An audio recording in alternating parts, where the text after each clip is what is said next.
Chapter 14, September 12th to 20th, 1793. Hot, dry winds forever blowing, dead men to the graveyards going, constant hearses, funeral verses, oh, what plagues, there is no knowing. Philip Freneau, Pestilence, written during the prevalence of the yellow fever, 1793. Is she dead? Go away, Barney, she's not ready for you. I've got to take the bodies to the pit before I'll get my soup. If she's dead, hand her over, I'm hungry.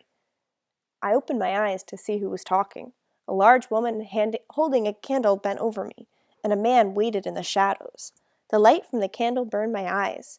I heard moans on both sides of me, and the sound of hammers and saws in the distance. Where am I thought. I was so cold, colder than New Year's Day. I closed my eyes. She looks dead, Barney said. His voice faded away. I slept, and the fever fired my dreams with terror. I was back by the chestnut tree. Dust billowed. As I breathed, dirt caked my throat and settled in my lungs. The road was crowded with carriages, pulled by wild-eyed horses, that crashed into each other as everyone fought to escape.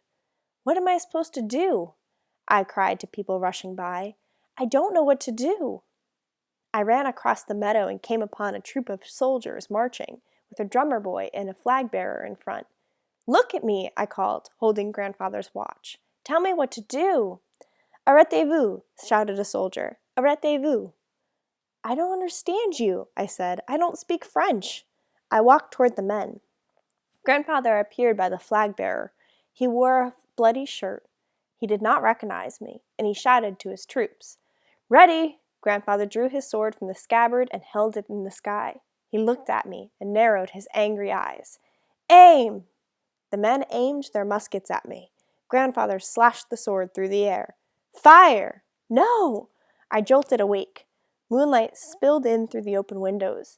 I rubbed my eyes, trying to sort out where the nightmare stopped and the waking world began. My sheets and shift were soaked through with sweat, blood, and the foul-smelling black substance that marked a victim of yellow fever. Yellow fever. There were beds on either side of me. To my left slept a young woman, her hair in two dirty braids. To my right lay a figure covered with a sheet, a corpse. Who was dead and who was alive? Was it grandfather? Was it mother? I reached for the sheet but stopped. My head spun as if it were on a rope swing, twisting dizzily. I closed my eyes until the sensation faded. Taking a deep breath, I lifted the sheet at the side of the body. The hand was thin and the fingers slender, with tapered nails and fine bones. It was not the fleshy, scarred hand of grandfather, nor the work-worn hand of my mother. My eyes filled with tears. Two orderlies walked to the bed of the corpse. They spoke quietly in French. Each man took one end of the dead woman's mattress and lifted, then carried the body away. Just as I slipped back toward sleep, the men brought back the mattress, empty. When I woke, the tall windows were shuttered to keep out the sunlight. Steam fairly rose from the reeking bodies of the sick, and sweat dripped off the faces of the nurses and orderlies. The room reminded me of the Ogilvy mansion, only larger. The flowing draperies, expensive carpets, and hand-carved furniture that surely belonged here had been removed. What remained were enormous rooms with high ceilings, and a chandelier that reflected the light like 1,000 mirrors. Oh my, now that's looking much better, isn't it? You've beat the grim reaper, you have, lassie. A large woman strode to my bedside. She set a tray on the floor. I'm Mrs. Flagg, and I'm here to care for you, she said. We weren't sure you would make it through the night, but that's past now. It's time for you to eat something so we can get you home to your loved ones. Mrs. Flagg helped me sit up. Your granddad has been waiting this whole time for you. Quite a handsome man, isn't he? A captain in the army, he told me. I'll sneak him in here as soon as I get a chance. Now drink this. She held a bowl of beef broth to my lips. I pushed the bowl away. How is he? How did we get here? She set the bowl on her lap. He doesn't have yellow fever, if that's what you're asking. Told me his heart was acting up in the heat, and he had a bit of a cough, perhaps. But he's such a strong man. Imagine, a man his age carrying someone like you all that distance. I relaxed. If grandfather was feeling well enough to tell exaggerated stories and charm Mrs. Flagg, then there was little to worry about. I reached for the bowl. The salty broth warmed my insides. Thank you, I said. That was delicious. Mrs. Flagg set the bowl on the floor. She wrung out a rag that had been soaking in soapy water and wiped my face and hands before lifting my dirty hair to wash my neck. My mother always said a good wash was the best medicine. If you keep the broth down, we'll let you eat a bit of rice for dinner. Now you rest a spell. I'll be back soon, then the doctor will have a look at you when he makes his rounds. Oh my gracious, look who's coming and me wearing this filthy dress! Grandfather. He never looked so handsome or brave as standing in the middle of the sick room, his eyes searching all the beds until he found me. I felt like I was 6 years old again, and Grandfather was marching in a parade. He bowed to Mrs. Flagg and sat on the edge of my bed. What are you doing in bed, girl? You look healthy enough to jump up and give poor Mrs. Flagg here a hand, Grandfather said as he kissed my cheek. Mrs. Flagg wagged her finger at him. Don't you be giving her any ideas, Captain. What this young thing needs is rest and nourishing food, and she'll get both of them here, or my name isn't Bridget Flagg. Bridget, exclaimed Grandfather. A melodious name for a beautiful lady. I rolled my eyes while Mrs. Flagg giggled. Excuse me, I said, interrupting the two of them. Where are we, and how long have we been here? Mrs. Flagg was all business. No one has told you? Poor little chickie, you're at Bush Hill, and a good thing it is you are. Bush Hill? We must leave, I said as I pulled the blanket off my legs. We must go. This is a dangerous place. Grandfather, take me home. I tried to stand, but my legs gave way. Now, Mattie, Grandfather stammered. Mrs. Flagg took me by the shoulders and sat me back down. Before I knew it, I was lying down with the sheet tucked so tightly over me that I couldn't move. That will be enough standing up, young miss, said Mrs. Flagg firmly. You've nothing to fear. Bush Hill is now a respectable place. Your grandfather was a clever, kind man to bring you here. The city had turned a mansion on Bush Hill into a hospital for fever victims.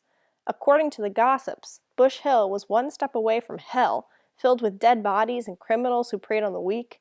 It was a place to stay away from, not a place where a young girl should lay about and sip broth, even if her grandfather was mooning over her nurse. Mrs. Flagg lifted a mug of cool tea to my mouth. You listen to me. This here Bush Hill is not the same Bush Hill of last week. Mr. Stephen Gerard, Lord bless his name, has taken over and turned this into a right proper hospital. All them thieving scoundrels have been driven off. You're lucky you were brought here. We have doctors, nurses, medicine, food, everything a fever victim needs, and we have enough problems without you running off the ward. Grandfather coughed and I handed him my tea. He emptied the cup and handed it back to me. Mattie knows all about Stephen Gerard, he told Mrs. Flagg. He has visited our fine establishment several times. Indeed, it has been my honor to break bread with him. Break bread? Since when did he call stuffing down Eliza's cinnamon rolls in the same room as Stephen Gerard and 20 others breaking bread? Grandfather did admire Mr. Gerard. That much was true. Gerard was a rich Frenchman with a finger in every pie. He was a merchant, an importer, and a banker. But what did Mr. Gerard have to do with Bush Hill? He came through here like a hurricane, he did, Mrs. Flagg explained. He fired the slovenly devils who caused all the trouble. Then he ordered repairs on the water pumps, hired good folks like me, and laid in supplies. We even have a fancy French officer, Dr. Devez, who supervises the patients, and Mrs. Savy for our matron. With a name like Bridget, you are surely not French, are you, Mrs. Flagg? Asked Grandfather. Good gracious, no, what a question, laughed Mrs. Flagg. I can barely make out what they're saying half the time, but they work hard and the pay is good, and I'll tell you this, she said, leaning closer and lowering her voice. You'll hear folks say that Dr. Rush is a hero for saving folks with his purges and bloodletting, but I've seen different. It's these French doctors here that know how to cure the fever. I don't care if Dr. Rush did sign the Declaration of Independence. I wouldn't let him and his knives near me. I shivered as I remembered the blood Dr. Kerr had drained from Mother. Maybe Grandfather should return to the house and bring her here. What if Dr. Kerr bled her too much? Does Mother know I'm here? I asked. Grandfather sat down on my bed. It's quite a topsy-turvy time we're in, my sweet. We've been gone from home nearly 5 days now. What? 5 days? Mrs. Flagg gently pushed me back on the pillow. Easy, child. Much has happened, Grandfather continued. Once you were installed here, I rode into the city to see Lucille, tell her where you were. He paused to cough. I found the house locked up tight as you like. Knowing her, she rode out to the Ludingtons to join us. I sent a letter yesterday. Mrs. Flagg picked up the tray. There you go. Everything is right with the world. You might not hear back from your mother for a while, though. The post has become most unreliable. She said something else, but I could only hear buzzing. My eyes closed against my will. Now look what we've done, Captain, Mrs. Flagg exclaimed. Here we are chatting like magpies, and your darling granddaughter still so sick. Grandfather patted my head. Sleep well, child.